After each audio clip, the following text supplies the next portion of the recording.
capítulo 61, versículo 1. É um texto que é bem conhecido de todos, mas que vai ser o ponto de partida para aquilo que queremos nessa noite compartilhar com os irmãos. Isaías 61, versículo 1. Livro do profeta Isaías, capítulo 61, verso 1.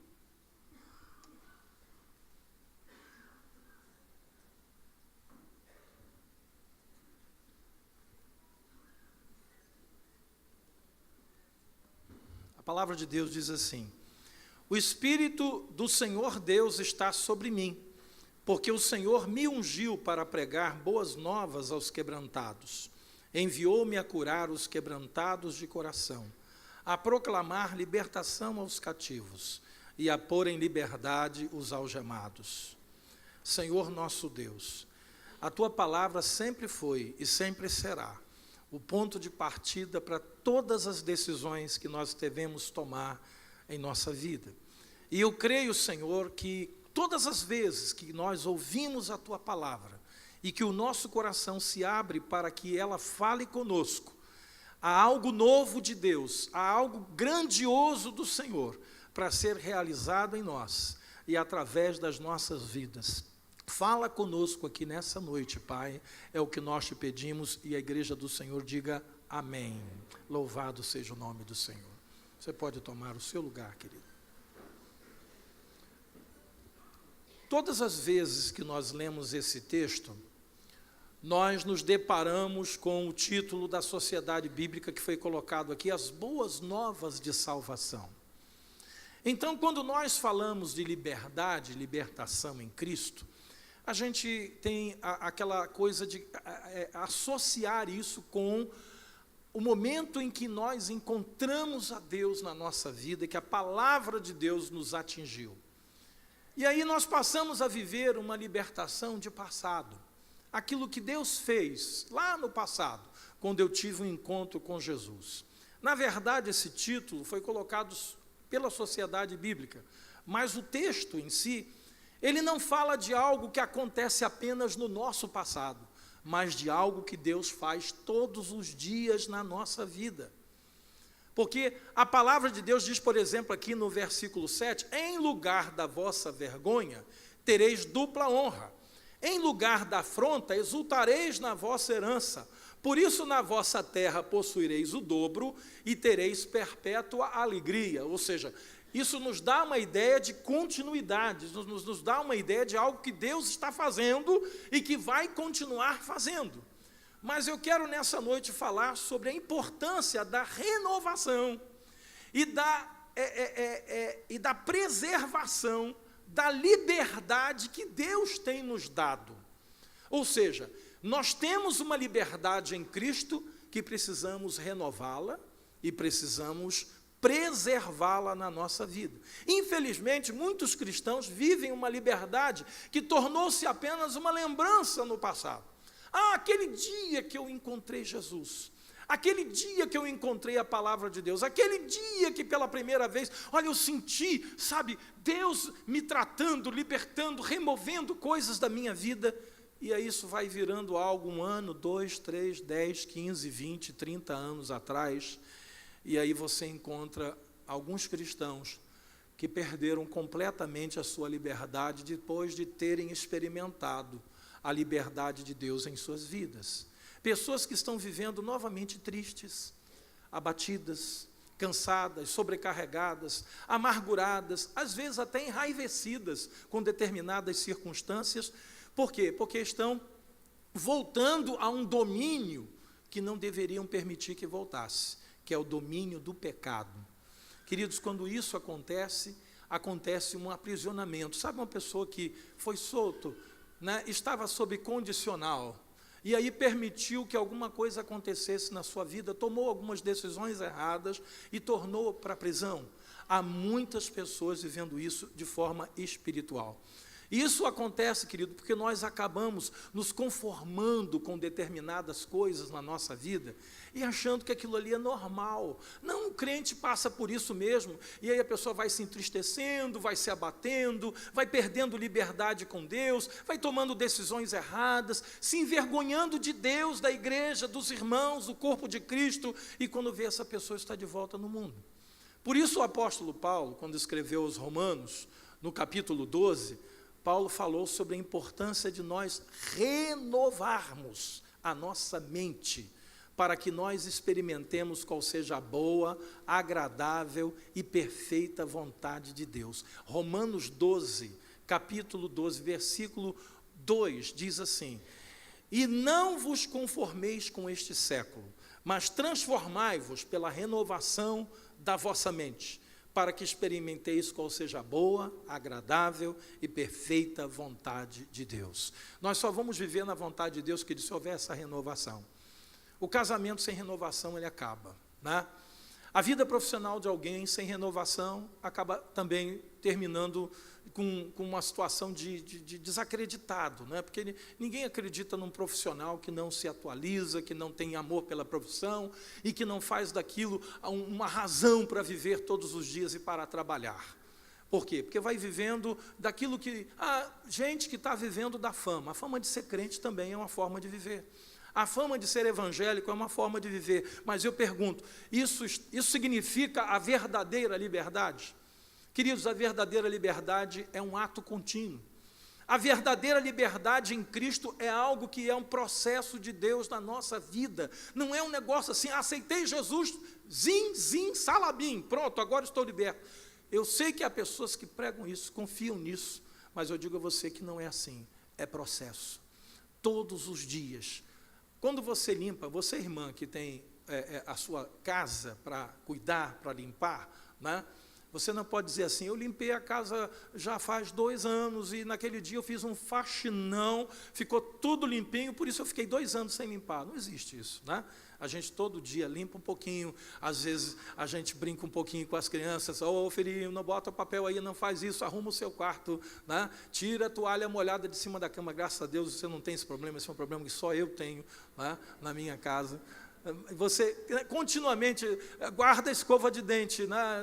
Não aperta o tubo de pasta de qualquer maneira, né? Tem um lugar certo, e você diz, olha, não bota essa roupa aí, bota no cesto de roupa suja, enfim, a gente faz isso o ano todo, não faz? Em casa com os nossos filhos.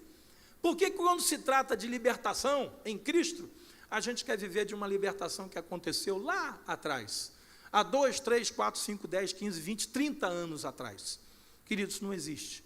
Todos os dias nós temos que trabalhar em cima disso. São nódoas, né? Eu já expliquei isso aí. Às vezes você vai almoçar num restaurante, eu sou o rei de fazer isso. Eu não sei, eu acho que o problema está na barriga, né? Que a gente tem uma mesa embaixo, né? Tudo que cai, cai na barriga. Aí eu estou lá jantando, almoçando, aí minha esposa até ri, né? Quando acontece, ela olha para mim, ih, aconteceu de novo. Irmãos, eu levanto, né? Vou lá no banheiro. Às vezes é um shopping, irmãos, o banheiro está longe, mas eu vou lá no banheiro, porque eu sei que se eu jogar uma aguinha, um sabonetinho daquele de mão, né, passar ali um lenço, alguma coisa, um papel, que seja, vai sair e vou salvar a minha camisa. Mas nós temos o péssimo hábito de quando são coisas que mexem com a nossa alma, a gente deixa para depois. O tempo passa, as coisas vão se deteriorando, ficando piores, e depois se tornam em situações que você tem que jogar a roupa fora. Só que nesse caso, a roupa é a sua vida. Só que nesse caso, a roupa é o seu relacionamento com Deus. Nesse caso, a roupa pode ser o seu casamento. Nesse caso, a roupa pode ser o seu emprego. Irmãos, liberdade é uma coisa que a gente tem que usar e tem que gozar dela, mas tem que vigiar, tem que preservar, tem que renovar a cada dia, a cada momento. Não podemos entrar, queridos, na casa do Senhor no piloto automático, né? Como se estivesse entrando aqui num lugar, não, eu vou lá na igreja, tem culto hoje, domingo à noite e tal. Olha o que Paulo diz em Romanos 12, onde lemos, só que no versículo 2, agora o 1. Paulo diz assim: rogo-vos, pois, irmãos, pelas misericórdias de Deus, que apresenteis o vosso corpo por sacrifício vivo, santo e agradável a Deus, que é o vosso culto racional. Razão, usar a mente, usar o intelecto, né? Você não pode estar no meio dos louvores, cantando hinos e não pensar sobre aquilo que você está dizendo para Deus, né? Quando você diz que você ama Deus, quando você diz que Ele é o Senhor da sua vida, quando você diz que Deus é importante demais, Ele governa a sua vida, você está cantando isso. Mas depois, lá do lado de fora, é como se não tivesse dito nada. É alguém que entrou no piloto automático, ouviu a mensagem que o pastor está pregando, mas não transporta aquela mensagem para a sua necessidade real e atual. Há pessoas, queridos, que dizem amém a qualquer coisa. Até heresias, tem gente hoje dizendo amém, né? Vai lá o líder totalmente desfocado da vontade de Deus, né? E começa a falar heresias e tem lá alguém dizendo amém, amém. Amém o quê, meu filho? A palavra de Deus diz outra coisa. Nós temos que prestar a Deus um culto racional. Mas o problema é que hoje muita gente não quer pensar, né? Eu sou dizimista, sou ofertante, então eu estou pagando o pastor para ele pensar por mim. Eu digo a você, querido, que eu não tenho que pensar por você. Você tem que colocar a sua vida diante do altar de Deus. E se em alguma coisa você tem perdido a sua liberdade em Cristo, você precisa resgatá-la. Certa vez o apóstolo Paulo teve que chamar a atenção dos cristãos na Galácia, porque eles estavam perdendo a sua liberdade. Depois de experimentarem a liberdade em Cristo, estavam se submetendo a novo jugo de escravidão por causa dos costumes judaicos.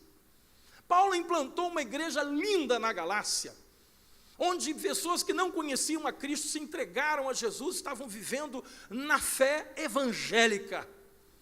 Mas chega alguém depois que Paulo foi embora, né? É sempre assim, alguém que espreita a liberdade. Judeu que não gostava de ver o crente na sua liberdade. E diz, olha, se você não se circuncidar na carne, você não é do povo de Deus. Se você não guardar todos os costumes que o povo de Israel tem, celebrar as festas e fazer tudo que a gente faz, você não é do povo de Deus. Aí o que aconteceu? Os Gálatas, querendo ser do povo de Deus, eles começaram a aceitar isso. Paulo escreve uma carta e diz, não vos submetais a novo jugo de escravidão. Vocês começaram bem, agora vocês vão se aprimorar na carne? Não, continuem guiados pelo Espírito Santo de Deus. E hoje, queridos, até hoje, existem pastores que tentam judaizar a igreja. É muito comum hoje, há movimentos na igreja judaizantes, né? Igrejas que estão guardando as festas de Israel, que estão guardando as celebrações de Israel. E uma vez eu conversei com um pastor que havia sido preparado durante longos anos para ser um rabino. Ele esteve até pregando na nossa igreja já faz bastante tempo. Ele era lá de São Paulo, da mesma sinagoga daquele rabino Henry Sobel, né, que era muito famoso, levavam muito ele na televisão. Pois é, esse pastor esteve pregando aqui, e ele disse um absurdo. Vocês são cristãos, vocês são servos de Deus, vocês não têm que se submeter a novo jugo de escravidão. E ele realmente falava, vocês não têm que guardar, eu não consigo me desvencilhar, eu nasci nisso, eu fui criado nisso, e eu até hoje guardo determinados comportamentos inerentes ao judeu, que não são para os cristãos, mas vocês que têm liberdade, querer jogar a liberdade de vocês na lata do lixo, para aderir a esses preceitos humanos e que não são mais para a igreja hoje. Irmãos, aquele pastor me deu uma palavra de consolo, porque eu vinha sofrendo há muito tempo com isso, ao ver colegas meus do ministério judaizando a sua igreja. Ele disse, não façam isso, sigam o conselho do apóstolo Paulo, porque sendo ele judeu, ele não mais vivia como judeu e não colocava esse peso sobre os gentios que estavam ouvindo a palavra de Deus. Se nós fomos libertos, queridos, da idolatria, das imagens, do cativeiro católico, né? Muitos de nós éramos católicos, nos ajoelhávamos diante de imagens de barro, de gesso, de bronze, de prata, de madeira, e pedíamos a essas imagens, né? Faz isso na minha vida, faz aquilo outro. Deus nos libertou disso. Hoje estamos diante do Deus Criador dos céus e da terra. Nós íamos nos submeter aos amuletos evangélicos, né? Estávamos nos submetendo de novo a novo jugo de escravidão. Irmãos, o mercado hoje está cheio de amuletos, né?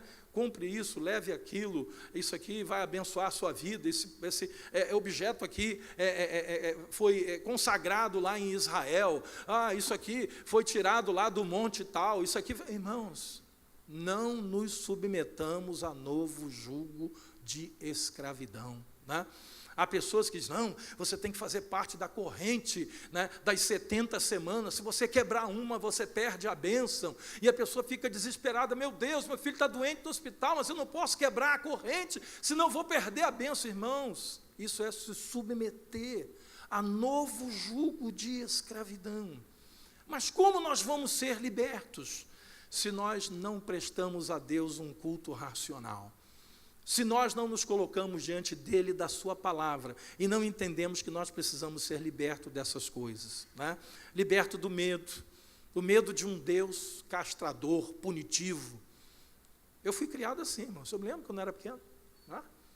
Não faz isso não, porque Deus vai pegar você, né? Eu lembro quando eu era muito pequenininho, a palavra é a seguinte: papai do céu vai te castigar. Olha que palavra, né? Papai do céu vai te castigar. E eu, uma criança, ficava olhando com aquele olhinho arregalado, meu Deus, esse Deus é terrível, eu tenho que tomar cuidado, porque ele pode cortar a minha cabeça a qualquer momento.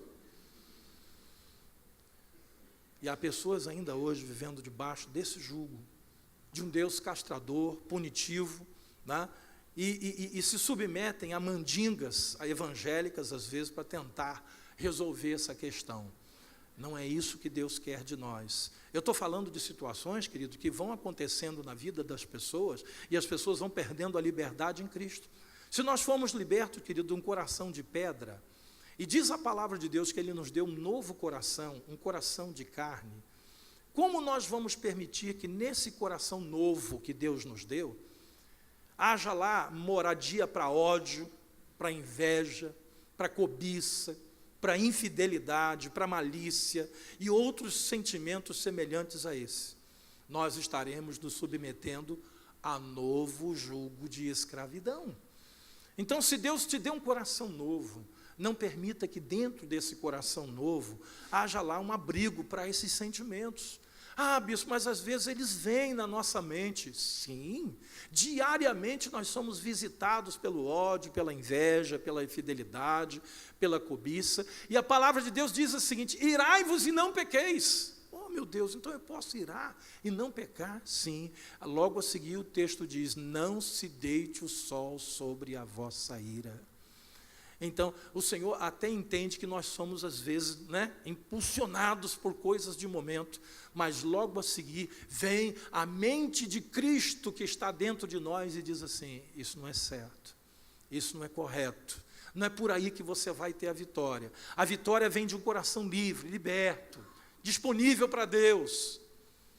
Mas há pessoas que se agarram com a inveja, se agarram com a cobiça, fazem aliança com a maldade, com a malícia, e começa a tratar um ou outro com malícia, e com isso vai perdendo a liberdade e se submetendo a novo jugo de escravidão. Como nós vamos avançar se nós estamos toda hora andando para trás?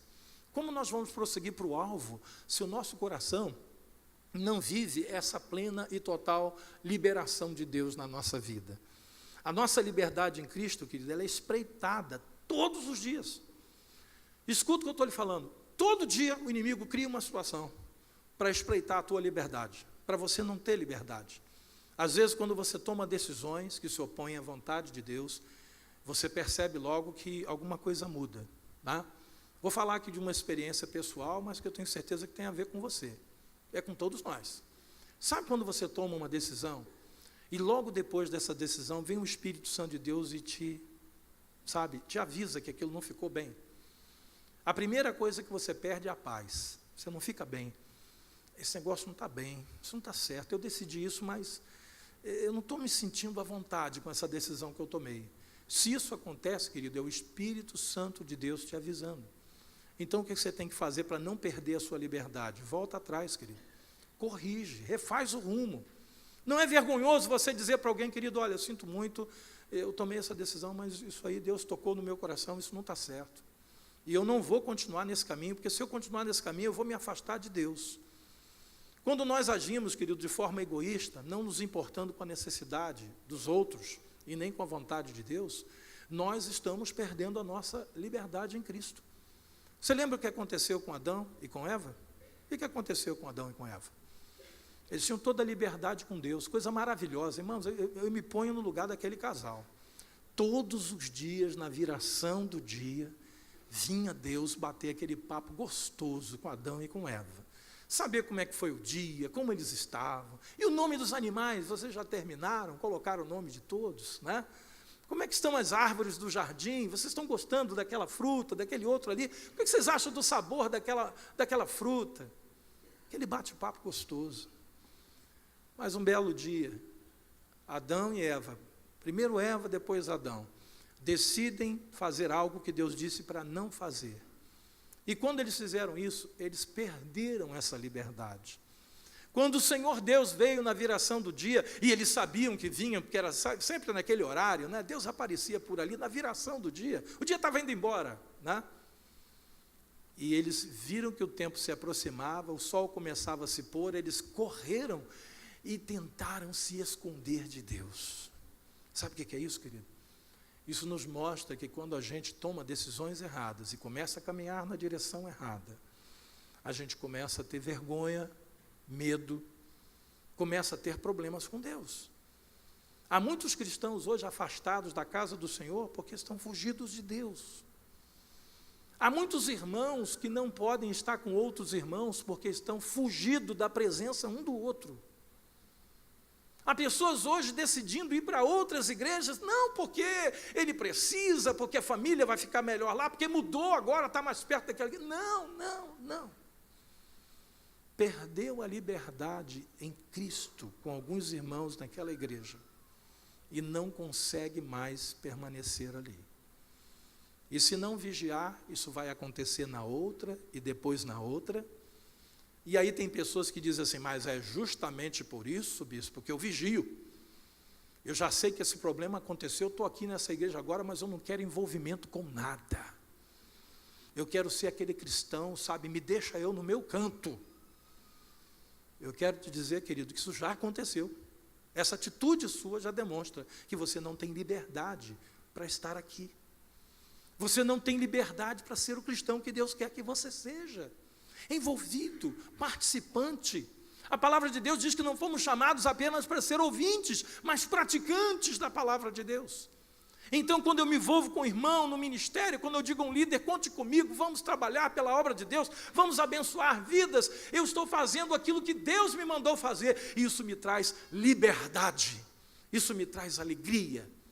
Mas quando eu me escondo e digo, me deixa eu no meu canto, eu não quero me envolver com nada, porque eu já tive problemas e não quero ter, vai continuar com os mesmos problemas.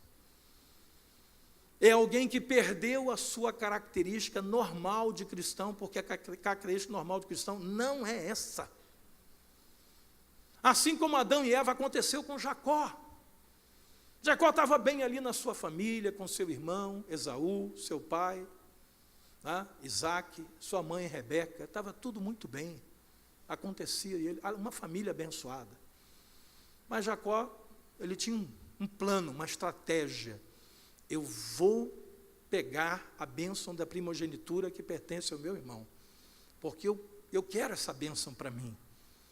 E ele fez o que o nome dele significava. Jacó significava usurpador, ele usurpou o irmão. Quando o irmão veio cansado do campo, ele aproveitou que ele estava com fome, naquele dia não caçou nada.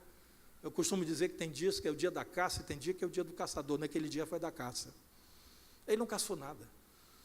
E sendo ele caçador, se não caçou, não come. E o irmão cuidava de ovelhas, então ele pegou, fez um cozinhado de lentilhas, colocou lá, um cozido lá, gostoso, no meio, e o irmão disse, me dá um pouco dessa comida. Ele disse, dou. Se você me vender a tua primogenitura, eu faço negócio agora. Aí eu pergunto, isso era uma proposta para alguém fazer um irmão? Mas o pior é que o irmão aceitou. Ele estava com fome, disse, que me adianta a primogenitura, um negócio que vai acontecer lá na frente, se eu aqui estou morrendo de fome. Vamos fazer a troca agora. Só que Esaú não pensou que Jacó estava levando aquilo a sério e cobrou lá no final, quando ele levou a bênção do seu pai, escondida. O seu pai cego, ele fez o pai o abençoar como se estivesse abençoando o irmão mais velho, que era o Esaú. E o que aconteceu? Ele levou a bênção? Levou. Mas que bênção é essa, irmãos? Existe bênção roubada? Existe bênção roubada? Tem crente que acha que existe. Porque ele faz lá uma falcatrua lá, para ganhar um dinheiro a mais, e depois ainda diz que Deus abençoou. Não existe, irmãos. Desse dia em diante, perde-se a liberdade. Se você age dessa forma com o seu cônjuge, você perde a liberdade com o seu cônjuge. Há muitos casais hoje que não têm mais liberdade um com o outro. São dois estranhos dentro de casa. Mas eu pergunto, aonde foi que começou essa perda de liberdade? Alguma coisa aconteceu. Um entristecimento, uma angústia, uma decepção, e não foi tratado, varrido para debaixo do tapete. Depois a gente resolve isso, e o que aconteceu? Hoje o casal está achando que a melhor saída é o divórcio. Será que seria essa a melhor saída? Permitirmos que mágoas e tristezas façam moradas dentro do nosso coração? Que a gente pegue aquilo que não devia e varra para debaixo do tapete da nossa alma. Houve um homem no meio do povo de Israel, nos dias de Josué, quando invadiram a terra prometida e a cidade de Jericó. Esse homem, chamado Acã, ele achou que era uma brilhante ideia pegar lá uma capa babilônica e alguns despojos, né, de ouro e de prata e colocá-los debaixo da sua bagagem, quando Deus havia falado através de Josué, essa primeira batalha não haverá despojos para ninguém, todos os despojos serão consagrados ao Senhor e vão para a casa de Deus. Pois Acã pegou e varreu e guardou e juntou debaixo da sua tenda, varreu para debaixo do tapete. Dias depois foram atacar a cidade de Ai, pequenininha, um lugarejo. E lá morreram muitos judeus, israelitas, e alguns saíram correndo para salvar a própria vida, e foi uma vergonha. Josué, desesperado, disse, Senhor, o que os povos agora vão dizer? Que o nosso Deus nos abandonou, que nós somos um povo qualquer? Quando Josué estava arrancando os seus cabelos, suas vestes, rasgando as suas vestes, Deus disse, para com isso, Josué, não é nada disso. Eu continuo sendo Deus de vocês. Mas alguém pegou coisas condenadas e colocou debaixo da sua bagagem. Irmãos, quando a gente perde a liberdade em Cristo, é como se a gente pegasse coisas condenadas e colocasse debaixo da nossa bagagem. Há prejuízos a pessoas que nem têm nada a ver com isso. Quando os pais fazem isso, prejudicam os filhos. Quando um casamento acaba porque a esposa fez isso, ou o marido fez isso, ou ambos fizeram isso, os filhos são prejudicados. E hoje nós temos famílias inteiras prejudicadas, porque pessoas às vezes que se dizem cristãs, e dizem que são libertas, estão agasalhando debaixo do tapete da sua alma sentimentos horríveis, tristezas, angústias, mágoas, ressentimentos, malícia, cobiça, inveja, ciúme. Por isso eu digo à igreja, nós vamos começar hoje, mas quarta-feira nós vamos estar atacando isso de frente, com oração. E eu chamo você para nós orarmos sobre isso hoje, porque nós não podemos perder a nossa liberdade. Você não tem que perder a sua liberdade de estar aqui. Você não tem que perder a sua liberdade de conviver com a sua família. Você não pode, não deve, não tem que perder a sua liberdade com Deus. Envergonhar-se de Deus, ficar com medo de Deus, fugir de Deus, não ter mais alegria na casa de Deus. O que está acontecendo? Perdeu-se a liberdade. E em todos esses casos, querido, havia uma liberdade sendo dilapidada por atitudes e palavras, simplesmente pela indiferença, porque ninguém fez nada para mudar isso. Eu digo para você, muda, querido, muda enquanto é tempo, para que você não perca a sua liberdade em Cristo, para que você continue olhando nos olhos do seu cônjuge, para que você continue abraçando os seus filhos, para que você continue amando a Deus, a casa do Senhor e os seus irmãos, porque se você perder essa liberdade, e não reencontrá-la, você vai perder tudo. Porque quando a gente perde algo que é da nossa alma, nós não estamos perdendo algo passageiro, estamos perdendo algo que nos custa a eternidade. Eu vejo pessoas negociando com essas coisas. Não é bem assim, a gente vê de uma outra forma, a gente dá um outro jeitinho, a gente puxa de cá. Não tem jeito, irmão, não tem jeito. Se perdeu a liberdade, precisa reencontrá-la. Aquele filho pródigo, quando ele saiu de casa, ele perdeu a liberdade com o pai. Ele disse: meu pai, me dá tudo que me pertence, a minha parte na herança, eu vou embora. E assim fez. O pai deu e dias depois ele, Mas um dia lá na frente, ele olhou para a condição dele e disse: meu Deus, o que eu fiz? Eu tinha tudo. Eu tinha um lar, uma família, um pai amoroso. Eu joguei tudo fora. E hoje estou aqui morrendo de fome. Eu lembro como meu pai tratava os trabalhadores da sua casa com dignidade, não lhes faltava nada. E eu aqui estou disputando comida com porcos. Foi difícil tomar aquela decisão, disse: voltarei. Me humilharei diante do meu pai e vou dizer para ele: não sou digno mais de ser tratado como um filho, trata-me como um dos trabalhadores da tua casa. Você está pensando que é fácil tomar uma decisão dessa, irmão? Não é não. Tomar uma decisão dessa é muito difícil. Tomar uma decisão dessa rasga a alma. Tomar uma decisão dessa vou usar um ditado aqui, um termo, aliás, bem popular, para cabra macho. Reconhecer erros, falhas, pedir perdão. Mas eu digo a você, que ou nós fazemos isso, ou a nossa liberdade vai para o espaço. Perdemos. E aí, quando a gente perde essa liberdade, a gente perde tudo. Fala a verdade. Como é bom a gente poder olhar um no olho do outro, né? E ter liberdade com o nosso irmão. Como é bom a gente poder olhar nos olhos do nosso cônjuge, né? E dizer assim: minha esposa, marido, eu amo você.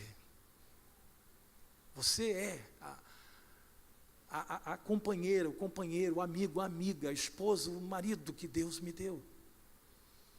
E poder saber que os nossos filhos olham para nós dentro da nossa casa e dizem: papai e mamãe têm liberdade. Eu vejo eles se beijando, se abraçando o tempo todo. Eu vejo eles falando palavras boas um com o outro o tempo todo. Esses filhos vão sair dessa casa um dia para casar e eles vão entender que casamento é isso. E eles precisam achar alguém assim. Mas já há filhos hoje que saem de casa para começar um casamento falido, como falido foi o casamento dos seus pais. Liberdade, queridos, é algo que a gente conquista todos os dias. Transformai-vos pela renovação da vossa mente, para que experimenteis qual seja a boa, agradável e perfeita vontade de Deus. Em alguma área da sua vida, de um tempo para cá, você tem percebido uma perda de liberdade? Seja sincero, diante de Deus, você tem sentido alguma área da sua vida que você está perdendo a sua liberdade em Cristo? Tristezas e mágoas, ressentimentos estão começando a vir, sabe, desânimo, porque você não consegue mais ver como você via antes. Está acontecendo isso na sua vida? Eu queria que você levantasse a mão onde você está. Querido, isso é importante você fazer isso, porque isso é um sinal para Deus, dizendo: Senhor, eu não estou satisfeito com alguma coisa que está acontecendo na minha vida, mas eu não quero continuar assim.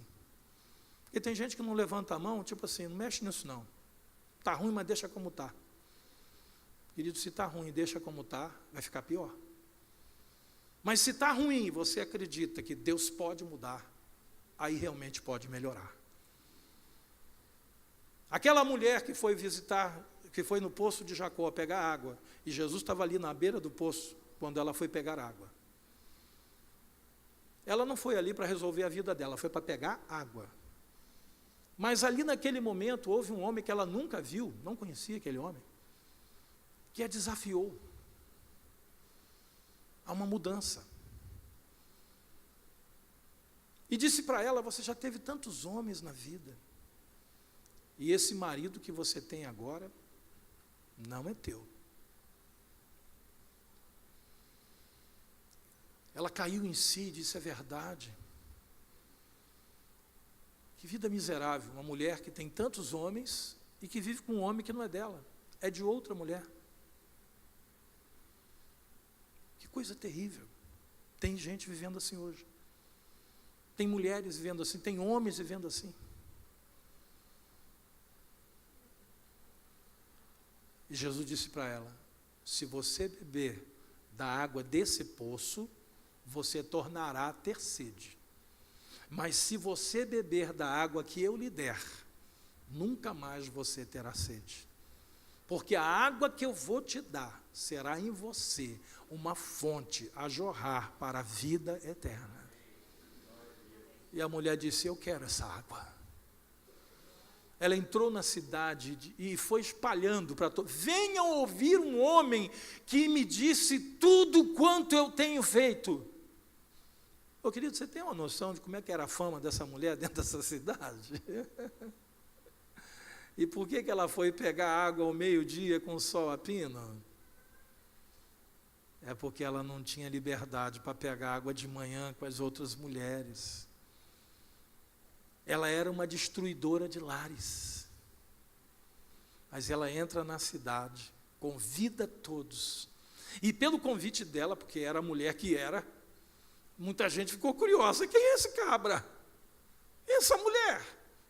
Quem é esse homem que falou isso para essa mulher? Agora eu estou curioso. E a palavra de Deus diz que a cidade veio para ter um encontro com Jesus.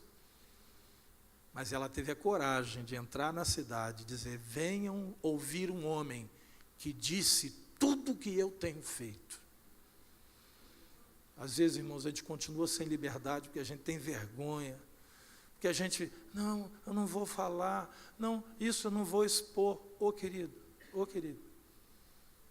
se não houver, se não falar, se o médico não puder tratar, como haverá cura? Que nessa semana haja a cura de Deus na sua vida, nos seus sentimentos, nos seus relacionamentos, para você poder olhar olho no olho, com alegria, não com raiva. Tem gente que olha olho no olho, mas com uma raiva. Não, estou falando olhar com alegria, com liberdade, com desprendimento.